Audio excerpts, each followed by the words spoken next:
AP రాజకీయాల్లో liquor scam ఎలాంటి ప్రకంపనలు సృష్టించిందో మనందరికీ తెలిసిందే. అలాంటిది 3500 కోట్లు అయిన ఈ స్కామ్ పై సిట్ అయితే 3 ఛార్జ్ షీట్లు అయితే దాఖలు చేసిందని చెప్పొచ్చు. సో ఈ నేపథ్యంలో కీలక పరిణామాలు అయితే చోటు చేసుకున్నాయి. అలాంటిది ఇప్పుడు చూసుకుంటే కనుక జగన్మోహన్ రెడ్డి గారి సోదరుడైన వైఎస్ అనిల్ రెడ్డి గారి ఇంట్లో అండ్ అలాగే కంపెనీస్లో అయితే సోదాలు నిర్వహిస్తున్నారు. మరి దీని గురించి విశ్లేషించుకోవడానికి మనతో పాటు senior journalist and doctor Durga Vadlamani గారు ఇప్పుడు మనతో ఉన్నారు. నమస్తే మేడం. నమస్తే మేడం, మరి ఏపీ రాజకీయాల్లో లిక్కర్ స్కామ్ ఒక సంచలనంగా మారిందని చెప్పొచ్చు. అలాంటిది ఒక వెబ్ సిరీస్ తరహాగా ప్రతిసారి ఒక మలుపు అయితే తిరుగుతుంది. సో ఈ నేపథ్యంలో 3 ఛార్జ్ షీట్లు అయితే దాఖలు చేసింది సిట్. అండ్ అలాగే ఇప్పుడు చూసుకుంటే కనుక జగన్మోహన్ రెడ్డి గారి సోదరుడైన వైఎస్ అనిల్ రెడ్డి గారి కంపెనీస్లో కానివ్వండి, ఇంట్లో కానివ్వండి సోదాలు అయితే నిర్వహిస్తున్నారు. ఏమంటారు మేడం? అంటే షెల్ కంపెనీలని అన్నాం కదండి. అంటే వీళ్ళు మొత్తం ఈ లావాదేవీలన్నీ, డబ్బు లావాదేవీలన్నీ కూడా ఈ షెల్ కంపెనీల ద్వారా వాళ్ళు చేశారు. మనందరికీ తెలుసు అది. అంటే చెప్తుంటే ఎవరు నమ్మట్లే కదా. ముఖ్యంగా వైసీపీ వాళ్ళు ఏమంటున్నారు, అసలు మద్యం స్కామే లేదని కదా వాళ్ళ వాదన. మరి ఇప్పుడు దీనికి ఏమంటారు వాళ్ళు? మీరు అన్నట్టుగా చెవిరెడ్డి భాస్కర్ రెడ్డి, వెంకటేష్ నాయుడు పేర్లు మళ్ళీ ఎందుకు వినిపిస్తున్నాయి? 4-5 స్టేట్స్లో ఏకంగా మద్యం కుంభకోణం అనేది ఒక ఆంధ్రప్రదేశ్కి పరిమితం కాకుండా ఇన్ని రాష్ట్రాలకి పాకి వీళ్ళంటే తెలుగు వాళ్ళని ఎంత చీప్గా చేసి పెట్టారు వైసీపీ వాళ్ళు. ఒకప్పుడు తెలుగు వాళ్ళు అంటే చాలా గొప్పవాళ్ళు, వీళ్ళు చాలా తెలివైన వాళ్ళు, ఎక్కడికి వెళ్ళినా కూడా పని చేస్తారు, కష్టపడతారు అని మనకు పేరు ఉండేది. ఇప్పుడు దాని బదులు ఇప్పుడు ఏంటంటే లిక్కర్ స్కాములు చేస్తారు, షెల్ కంపెనీలు పెడతారు, వేరే రాష్ట్రాలలో వాళ్ళ లావాదేవీలన్నీ చూసుకుంటారని ఒక మాట వస్తుంది. సో ఇవాళ మీరు చెప్పంటే తెలంగాణలో, తర్వాత కల్కట్టా, అదేంటి ఢిల్లీ, బెంగళూరు, ఇలా ప్రతి చోట, ఇంకా విదేశాల్లో కూడా చేయాలి. టాంజానియాలో వాళ్ళకు ఉన్నాయి లావాదేవీలు, దుబాయ్లో ఉన్నాయి, ఇంకా ఎక్కడెక్కడ ఉన్నాయో లండన్లో ఉన్నాయని అంటున్నారు. సో ఈ మొత్తం అన్నీ బయటకు తీసి ఇంకా చిన్న చిన్న కంట్రీస్లో కూడా వాళ్ళు స్టీల్ ఫ్యాక్టరీలు పెట్టడం, టాంజానియా నుంచి ఇంకెక్కడో దాని పక్కనే ఉండే ఒక ఇదిలో. సో ఇవంతా కూడా ఈ డబ్బులు ఎట్లా మళ్లించారు.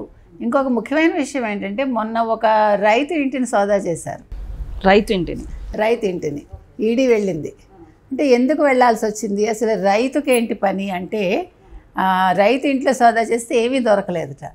ఫన్నీ ఏంటంటే, ఆ రైతుకి అసలు తన ఇంటికి వీళ్ళు ఈడీ ఎందుకు వచ్చారో తెలీదు, తన అడ్రస్ వైసీపీ వాళ్ళు వాడుకున్నారనే విషయం తెలియదు. అతని అడ్రస్, అతని వేరే బోర్డ్స్ అన్నీ తీసుకుని వాళ్ళు వాడుకుని అతని పేరున ట్రాన్సాక్షన్స్ జరిగిపోయాయి. అంటే డబ్బు లావాదేవీలు. అంటే ఇక్కడ ఇంకొక పాయింట్ ఏం చెప్పుకోవాలంటే, మనం ఇప్పుడు గత ప్రభుత్వ హయాంలో ఎవరైతే వాలంటీర్స్ ఉన్నారో, వాలంటీర్స్ ద్వారా ప్రాబ్లమ్స్ జరుగుతున్నాయి, వస్తున్నాయి అని పవన్ కళ్యాణ్ అంటే వీళ్ళందరూ ఎగిరెగిరి పడ్డారు కదా. అంటే ఒక్కొక్క వ్యక్తిగత సమాచారాన్ని ఒక్కొక్క వ్యక్తిది ఈ వాలంటీర్లు తీసుకుని జగన్మోహన్ రెడ్డికి ఇస్తున్నారు అనేది సమాచారం కదా. అది నిజమని ప్రూవ్ అవుతుందిగా. ఇప్పుడు ఒక రైతు వివరాలు మీరు తీసుకుని అతని ఆధార్ బేస్ చేసుకుని అతని పాన్ నెంబర్ ఉండొచ్చు, మనకు తెలియదు.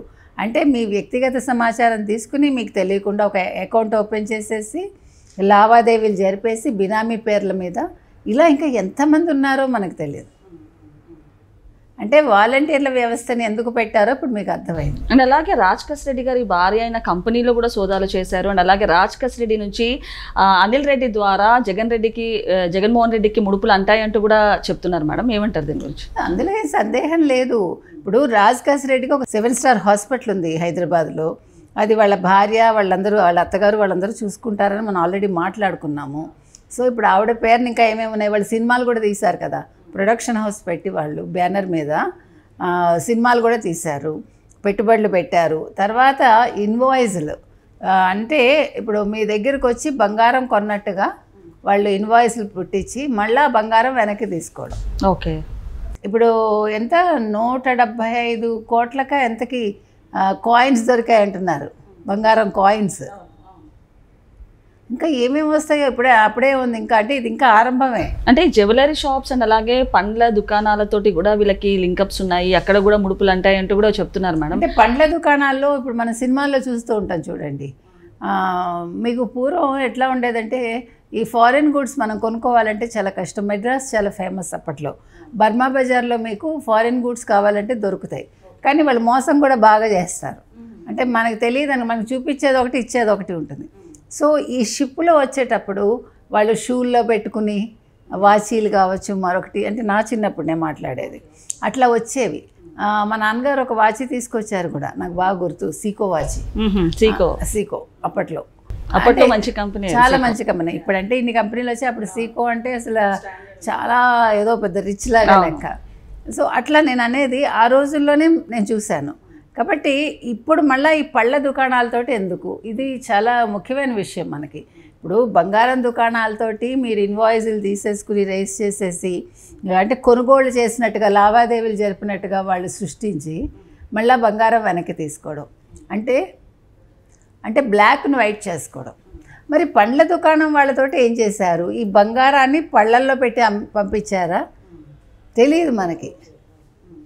ఇప్పుడు మీరు సూర్య సినిమా ఉంది, మీకు గుర్తుందా, కొకైన్ ఇవంతా కూడా వాడు కడుపులో పెట్టుకుని తెస్తాడు. ఇవన్నీ ఇవాళ కొత్త ఏం కాదు. బంగారాలు మింగేయడం, బంగారాలు కడుపులో పెట్టేసి తర్వాత ఆపరేషన్ చేసి తీయటం, ఇవన్నీ కొత్త టెక్నిక్స్ ఏం కావు. ఎస్పెషల్లీ ఎయిర్ హోస్టెస్లకు అందుకే భయం. ఎయిర్ హోస్టెస్ని ఎప్పుడైనా వాడుకోవచ్చు. ఓకే, ఒక నవల కూడా చదివాను నేను, ఎయిర్ హోస్టెస్ని మోసం చేస్తారనమాట. అంటే అమ్మాయికి తెలియకుండా ఒక ప్యాకెట్ ఇచ్చి ఇది కొరియర్ లాగా ఇమ్మని చెప్తారు, బట్ అమ్మాయి పట్టుబడుతుంది. అట్లా ఒక స్టోరీ. అంటే ఇలా కూడా జరుగుతాయి, మిమ్మల్ని మోసం చేస్తూ ఉంటారు. అందుకని air hostess should be very careful అనమాట. ఎవరైనా ఏదైనా ఇమ్మన్నా కూడా తెలిసిన వాళ్ళని కూడా తీసుకోకూడదు. ఇవన్నీ అనుభవంలో వస్తాయి మనకి. కాబట్టి ఇవాళ అనిల్ రెడ్డి విషయానికి వచ్చేసరికి మీరు చూసారు కదా ఏం జరుగుతుందో. అంటే ఇప్పుడు మరి ఎంత ఈ తాడేపల్లికి వెళ్ళింది, అనిల్ రెడ్డి ద్వారా ఎంత సంపద వెళ్ళింది, ఈ బంగారం ఎక్కడ పెట్టారు, ఈ కాయిన్స్ ఎక్కడ పెట్టారు, ఈ బంగారం లండన్కి ఆల్రెడీ పంపించేశారా? అప్పుడు ఎలక్షన్ రిజల్ట్ ముందా అంతకుముందో 2 సార్లు లండన్ వెళ్ళాడు ఎవరు, జగన్మోహన్ రెడ్డి. ఒకసారి లండన్ వెళ్ళినప్పుడు వెనకాల ఒక స్పెషల్ ఫ్లైట్ వెళ్ళింది ఆయనకి. ఆ ఫ్లైట్లో ఏం వెళ్ళింది, ఈ బంగారం అంతా అప్పుడు వెళ్ళిందా, ఎంత క్యాష్ వెళ్ళింది, ఇది ఏ బ్యాంకులో పెట్టారు? అండ్ ఇంకొకటి మేడం, అంటే ఇప్పుడు బెంగళూరు వరకు కూడా ఈడీ అయితే సోదాలు చేస్తుందని చెప్పొచ్చు, ఏకంగా 5 రాష్ట్రాలతో పాటు. ఇప్పుడు ఆల్రెడీ జగన్మోహన్ రెడ్డికి ఒక టెన్షన్ అనేది స్టార్ట్ అయింది, మీటింగ్స్ పెడుతున్నారు, సమావేశాలు పెడుతున్నారు. సో నెక్స్ట్ ఏం జరుగుద్ది అంటారు? అంటే ఇక్కడ 2 విషయాలు మనం మాట్లాడుకోవాలండి. ఇప్పుడు జగన్ వణుకుతున్నాడు. ఎందుకు వణుకుతున్నాడు? ఇవాళ యలహంక ప్యాలెస్ వదిలి బయటకు వచ్చి మాట్లాడే ధైర్యం లేదు. ఇప్పుడు నిన్నను వాళ్ళని వెళ్ళి బయట చేయమన్నాడు కదా, ఇప్పుడు ఈ మెడికల్ కాలేజీల అంశంలో. ఎందుకంటే మెడికల్ కాలేజీల అంశంలో తను రోడ్డు మీదకి వచ్చి చేయలేడు. తను బయటకు వస్తే ఈడీ ఎక్కడ వస్తుందో సోదాలకని భయం. ఇప్పుడు యలహంక ప్యాలెస్, తర్వాత బెంగళూరు ప్యాలెస్, తర్వాత ఇదేంటి హైదరాబాద్లో ఉంది లోటస్ పాండ్, మళ్ళా వాళ్ళ ఊరు ఏంటి కడపలో ఉంది కదా వాళ్ళకి ఒక ప్యాలెస్ లాగా. ఇది వాళ్ళ నాన్నగారిది, ఏంటది ఇడుపులపాయ దగ్గర ఓ ప్యాలెస్, ఇన్ని ఉన్నాయి వాళ్ళకి. అండ్ ఇంకొకటి వైసీపీకి ఒక బిగ్ షాక్ అనే చెప్పొచ్చు మేడం. అంటే వైసీపీకి చెందిన 3 ఎమ్మెల్సీలు ఇప్పుడు టీడీపీలోకి అయితే జాయిన్ అయ్యారు. సో ఒక్కొక్కరు వీడుతున్నారని చెప్పొచ్చు పార్టీని. సో ఏంటంటారు ఇప్పుడు జగన్ పొజిషన్ చూసుకుంటే కనుక? అసలు మెయిన్ మనిషే మాట్లాడాడని తెలుస్తోంది. ఆ పేరు ఎందుకు కానీ అతను మాట్లాడాడు కాబట్టే ఇప్పుడు మొత్తం 16 మంది మాట్లాడుకున్నారంటే 15 మందో 14 మందో టీడీపీలోకి అట్లా లెక్క అనమాట. 5-6 జనసేన, బీజేపీలో 2-3, అట్లా మొత్తం అంతా కూడా ఊడ్చేస్తారు. ఇప్పుడు పార్టీ ఇంకేం ఉండదు. అయితే జగన్మోహన్ రెడ్డికి ఇప్పుడు సమస్య ఏంటంటే మీరు అన్నట్టుగా ఎందుకు వణుకుతున్నాడంటే ఇప్పుడు బయటికి రాలేడు. కొన్ని అసెంబ్లీకి వద్దామంటే తను అసెంబ్లీకి వచ్చి మాట్లాడేలోపు మళ్ళీ ఈడీ వస్తే ఇప్పుడు చాలా టెన్షన్లో ఉన్నాడు. ఎందుకంటే ఈడీ ఫైనల్ రీచ్ ఎక్కడికంటే తాడేపల్లి ప్యాలెస్. సో మొత్తానికి ఇవాళ అనిల్ రెడ్డి ద్వారా ముడుపులు ఎంత అందాయి జగన్మోహన్ రెడ్డికి అనేది బయటికి రావాలి. సో లిక్కర్ స్కామ్ లేదు అన్న వాళ్ళు ఇప్పుడు సమాధానం చెప్పాలి. Okay madam, thank you.